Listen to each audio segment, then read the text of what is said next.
नमस्कार। आज हम जानेंगे कामिका अथवा पवित्रा एकादशी का महात्म्य।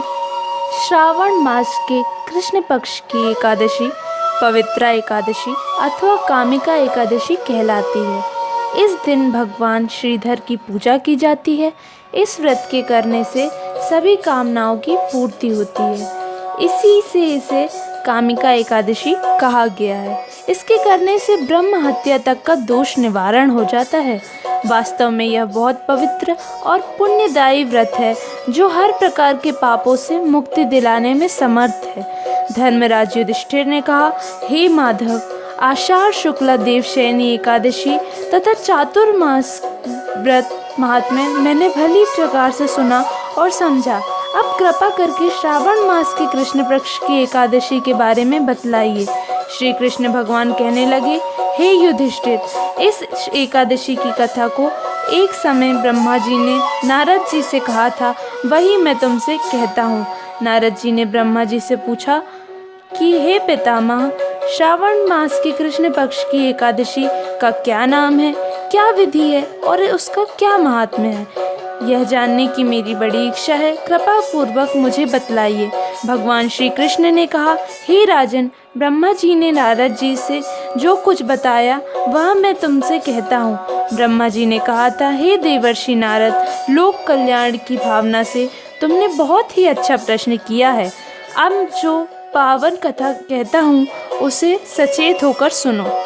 श्रावण मास की कृष्ण पक्ष की इस एकादशी का एक नाम कामिका और दूसरा पवित्रा है।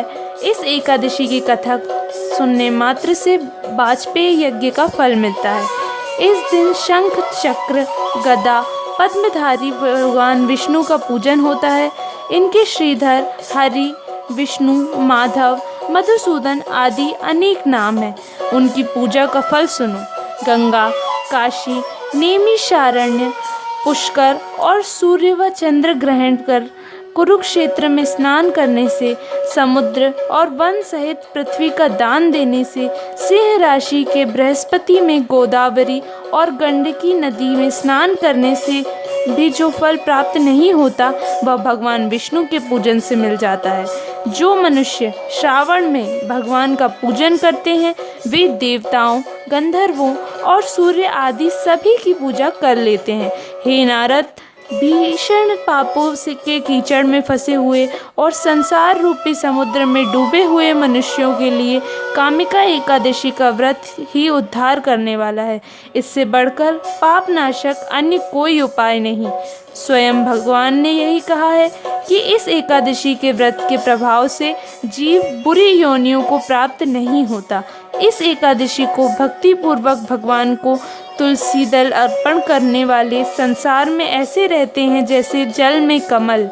इस व्रत के प्रभाव से अंतिम समय में मनुष्य यमराज की यातना तथा नरक के दर्शन नहीं करता और सीधा स्वर्गलोक को जाता है।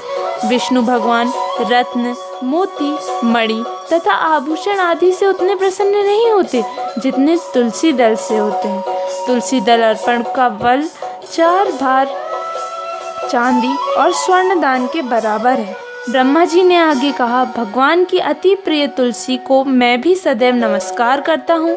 तुलसी के वृक्ष को सींचने से संपूर्ण यातनाएं, दर्शन मात्र से समस्त पाप और स्पर्श से मनुष्य पवित्र हो जाता है। जो मनुष्य भगवान के चरणों में तुलसी अर्पित करता है वह मुक्त हो जाता है। कामिका एकादशी की रात्रि को दीपदान तथा जागरण के महात्म्य का वर्णन चित्रगुप्त भी नहीं कर सकते। जो मनुष्य इस एकादशी की रात्रि को भगवान के मंदिर में दीप जलाते हैं उनके पितर स्वर्गलोक में सुधा पान करते हैं। जो गौशाला में घी या तिल के तेल का दीपक जलाते हैं वे 100 करोड़ दीपक युक्त होकर सूर्यलोक को जाते हैं। अंत में ब्रह्मा जी ने कहा, ब्रह्म हत्या तथा भ्रूण हत्या आदि पापों को नष्ट करने वाली इस कामिका एकादशी का व्रत मनुष्य को यत्नपूर्वक अवश्य करना चाहिए। व्रत करने पर तो सभी मनोकामनाओं की पूर्ति होती ही है। इस कामिका एकादशी के महात्म्य को श्रद्धापूर्वक पढ़ने या सुनने वाले के भी समस्त पाप नष्ट होकर उसे विष्णुलोक की प्राप्ति होती है। इति श्री कामिका एकादशी व्रत कथा समाप्त। राधे राधे।